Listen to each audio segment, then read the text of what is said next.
So bro, remember the time when you said that Converge was going to win the Pro Tour? No.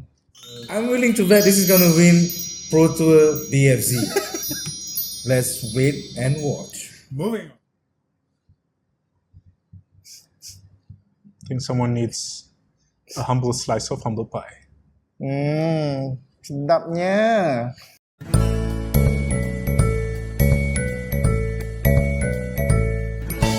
Hey guys, welcome to Magic the Chattering. I'm Alvin. And I'm Fat Ye. Fat Ye. So first up, we have a shout out to our affiliate stores. These are the local shops that have, in their good grace, given us the chance to post our content on their Facebook pages on a weekly basis. So thank you to the local game stores. You can check us out on your favorite local game stores Facebook page every Thursday. And remember, support your friendly local game store. Majulah gaming untuk negara. What is it? Right, following up. Now our weekly Spartan giveaway. So this week's winner is Snake Eyes Kelvin. Congratulations to Snake Eyes Kelvin. Snake Eyes wins RM15 Spartan store credit from Spartan Games Arena. Yeah. So if you would like to stand a chance to win 15 ringgit store credit, put your comments in the comments below.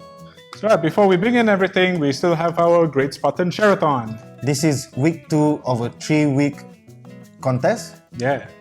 So in order to stand your chance to win a Jace vs Vraska Japanese duel deck, you gotta do 3 things.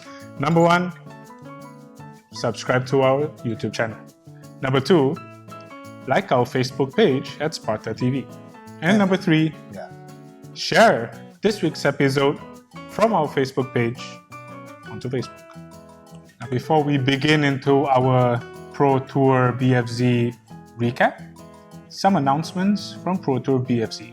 So they've just recently announced the regional Pro Tour qualifiers for Pro Tour Madrid. It's the first RPTQ of 2016. It qualifies you for the second Pro Tour of 2016, which will be in Madrid, Spain. The RPTQs are happening in 31 places worldwide on either February 20th or February 27th. Also, there will be 2 RPTQs on Modo. And the closest RPTQ in Southeast Asia is happening in Singapore. So guys, if you would like to get a chance at scoring yourself a beautiful RPTQ promo card. Snap Custom Mage. Thank you. I am supremely jealous. This weekend, there will be 2 PPTQs in Kuala Lumpur.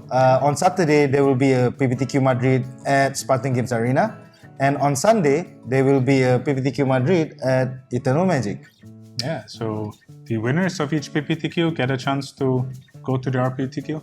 And snag that sweet ass Snap Custom Mage foil. So sweet, guys, so sweet. Right, so let us start with our Pro Tour BFZ recap. In day 1, we saw the top 5 archetypes were number 1, Jeskai at 19%, number 2, Raid Aggro decks at 18%, number 3, Mega Morph decks at 17%, number 4, Esper decks at 12%, and number 5, Abzan at 9%. I have to say, the metagame hasn't really changed that much, even going into the Pro Tour. There are not that many, I think, new decks, I guess. People forget the main thing. Battle for Zendikar is a land set.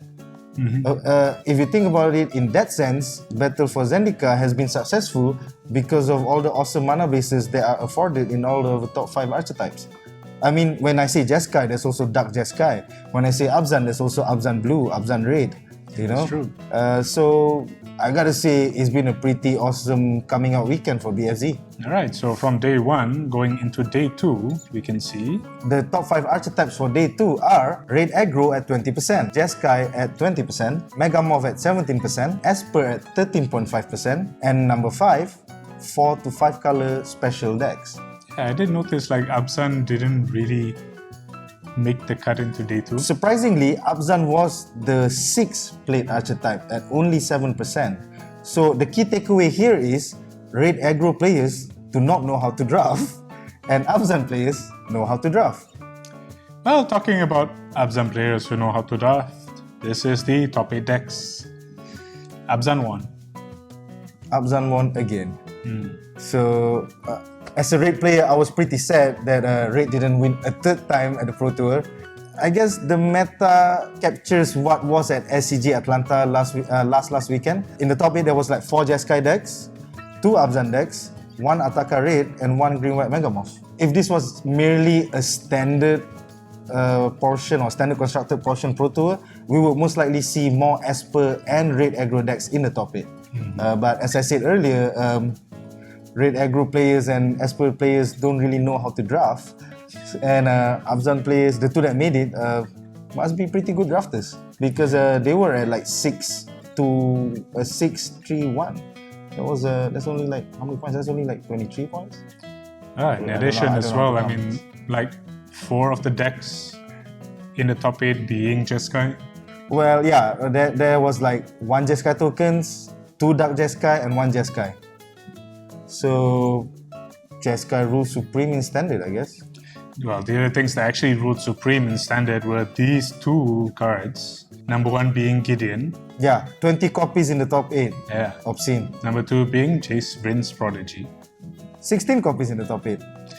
And number 3, lots of battle lands. Lots and lots of battle lands. Or tango lands. Yeah. Well, since you kind of already have a gist of what the top 8 decks would look like, let's look into the hidden gems of Pro Tour BFZ. Starting up with Esper Walkers.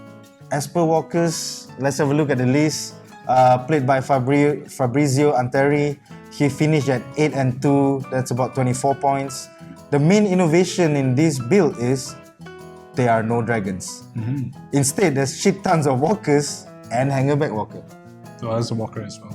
Yeah, so this is a pretty nice build. I think in a world full of mid-range decks like Abzan and Jeskai, playing 12 Planeswalkers, pretty awesome. It is pretty awesome. Well, the next deck that we can actually see is Red Green Landfall. This is my favorite one, played by Corey Baumeister. His version of Red Green Landfall finished also at 8-2, 24 points. The main innovation is he took Brian DeMar's winning Ataka Raid deck from 2 weeks ago and decided to take out all the token making, putting in the Landfall guys instead. It's actually a pretty interesting innovation. So Landfall might actually be a thing. Yeah, maybe you might want to play this listing for game day this weekend. The next listing up is Bump Tokens. Oh yeah, this is a very innovative listing from Sam Black. Also finished at 8-2. The main innovation for Sam Black's listing is, as you can see, he's using Gideons to buff up a shitload of tokens. The key takeaway for this listing is the fact that 3 players played this deck list and all 3 of them ended at 24 points. Yeah. And lastly, Black Green Eldrazi Ramp. Yeah, this listing was played by Vittoriano Lim. He ended at 23 points. It's a pretty innovative listing as well. Yes, with 4 Ulamog Ceaseless Hunger in the deck. Yeah, and if you look at the deck list, there doesn't seem to be a lot of mana ramping. I mean, there's like a 2-off and a 1-off. But the Oblivion Sower really helps. I mean, if you can come out with a turn 3 Hedron Archive, Explosive Education. Nisa's Renewal and Hedron Archive, plus Oblivion Sower to ramp into Ulamog. Big threats like Ulamog. So, which deck would you like to play this coming game day?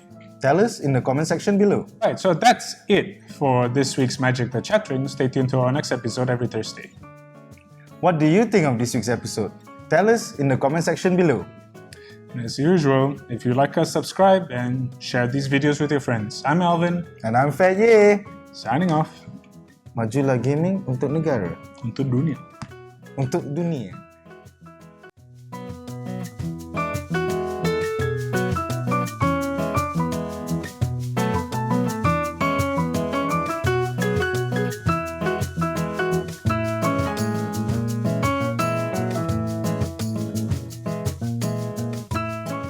One metagame update. Number 2, top 8 decks of PT. Number 2, top 8 decks of Pro Tour BFZ. That didn't go the way. So,